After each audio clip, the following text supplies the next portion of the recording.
ഇല്ലാത്ത കാര്യമുണ്ടാക്കി നമ്മുടെ നാട്ടിലുള്ള അമ്മമാർ, അച്ഛന്മാർ, പെങ്ങന്മാർ, അല്ലെങ്കിൽ ഭാര്യമാർ, അല്ലെങ്കിൽ കുട്ടികൾ അവരൊക്കെ പാനിക്കാക്കാണ്ടിരിക്കുക. അങ്ങനെ ഒന്നും ഈ ഗൾഫിലില്ല. ഈ സമയത്ത് ആവശ്യമില്ലാത്ത ഗോസിപ്പ്, ആവശ്യമില്ലാത്ത AI സൃഷ്ടി, റൂമേഴ്സ് ഇവിടെ ഇങ്ങനെ ടെലികാസ്റ്റും ചെയ്യുന്നുണ്ട് കുറേ ആൾക്കാർ.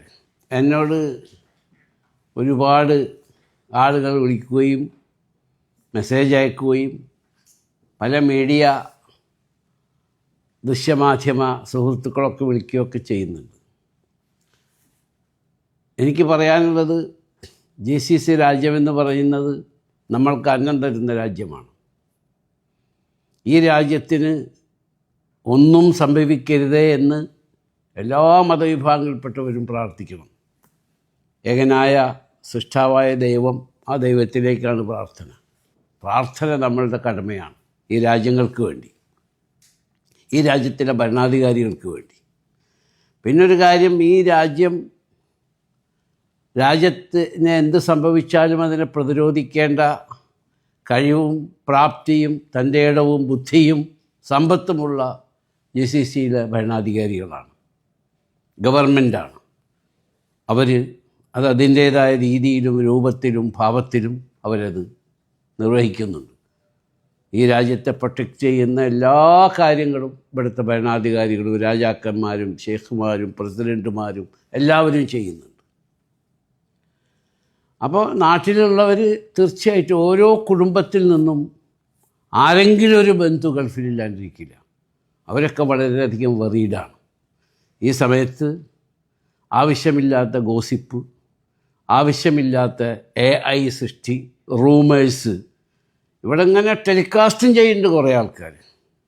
പ്രത്യേകിച്ച് മലയാളം മീഡിയ വളരെ അഗ്രസീവാണെന്നിപ്പോൾ ഇന്ന് കാലത്ത് ഞങ്ങൾ ഒരു മീറ്റിങ്ങിൽ വെച്ചൊരു ഉയർന്ന ഗവൺമെൻറ് ഉദ്യോഗസ്ഥൻ പറയുന്നു, why only Malayalam media is aggressive.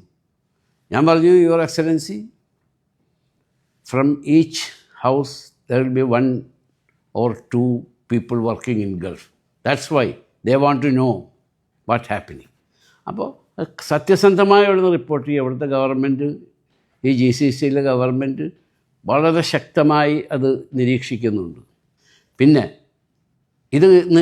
ഇത് കുറച്ച് നാൾ നീണ്ടുപോയാൽ ഭക്ഷണം സാധനം എന്തായിരിക്കും, അതിനെപ്പറ്റിയൊന്നും ആരും വറിയണ്ട.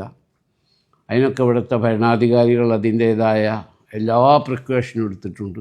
ഞങ്ങളുടെ കമ്പനി ലൂലു അഷ്വർ ചെയ്യുന്നു, അങ്ങനെ ഒരു ഷോർട്ടേജ് ഒന്നിനും ഉണ്ടാവില്ല. ഈ പരിശുദ്ധ റമദാനാണ്, മീറ്റിനൊരു ഷോർട്ടേജ് ഇല്ല, വെജിറ്റബിൾസിന് ഷോർട്ടേജ് ഇല്ല, മറ്റൊരു ഫുഡ് സ്റ്റെപ്പുകൾക്കും ഒരു ഷോർട്ടേജ് ഈ GCCയിലില്ല. എല്ലാ ബിസിനസ്സുകാരുടെയും ഇതേ രീതിയാണ് അവർ നമ്മളൊക്കെ സ്റ്റോക്ക് ചെയ്തിട്ടുണ്ട്. ഇത് ഞാൻ പറയാൻ കാരണം, ഒരുപാട് ആവശ്യമില്ലാത്ത ന്യൂസുകൾ വാട്സപ്പിലും അതുപോലെ സോഷ്യൽ മീഡിയയിലും അതുപോലെയുള്ള മീഡിയകളിലൊക്കെ വരുന്നുണ്ട്. ഇവിടുത്തെ ഗവൺമെൻറ് എന്തെങ്കിലും എവിടെയെങ്കിലും വെച്ച് അത് പിടിക്കപ്പെട്ടാൽ അത് റിപ്പോർട്ട് ചെയ്തതിനെ തൊട്ട് ആ മീഡിയ തന്നെ അവർ ബാൻ ചെയ്യും. Because they are very strong. അതാണ് ഇപ്പോൾ അവരതിന് ചിന്തിച്ചുകൊണ്ടിരിക്കുകയാണ്. ഇന്നത്തെ ഞാൻ സംസാരത്തിൻ്റെ അടിസ്ഥാനത്തിലാണ് പറയുന്നത്.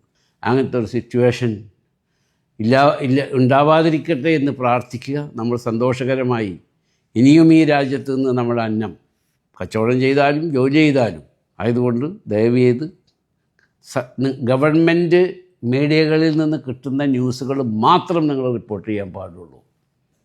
അതിന് ശേഷം വരുന്ന കോൺസിക്വൻസസ് നിങ്ങൾ ഉത്തരവാദി നിങ്ങൾ മാത്രമായിരിക്കും. നമ്മളൊരു ബുദ്ധിമുട്ടിൻ്റെ നിഴലിലാണ്. ദൈവം നമ്മളെ രക്ഷിക്കട്ടെ. അതിനെ പ്രതിരോധിക്കാനുള്ള ശക്തിയുള്ള ഭരണാധികാരികൾ, ദീർഘദൃഷ്ടിയുള്ള ഭരണാധികാരികൾ, കാരുണ്യവാന്മാരായ ഭരണാധികാരികൾ, ഈ രാജ്യത്തുള്ളവരെയും പുറത്തുനിന്ന് വന്നവരെയും ഒരുമിച്ച് കൂട്ടിപ്പിടിച്ച് കൊണ്ടുപോകുന്ന ഭരണാധികാരികളാണ്. നിങ്ങൾ വിഷമിക്കാതിരിക്കുക. ദൈവം അള്ളാഹു നമുക്കെല്ലാവർക്കും നല്ലത് വരുത്തട്ടെ. ഇനിയും ഈ രാജ്യത്ത് നിന്ന് നമുക്ക് അന്നം നാട്ടിലേക്ക് കിട്ടുന്ന കാശ് അയച്ച് നിങ്ങൾക്കും കുടുംബത്തിനും ജീവിക്കാനുള്ള സൗകര്യം ദൈവം ഉണ്ടാക്കി തരട്ടെ എന്ന് പ്രാർത്ഥിക്കുന്നു.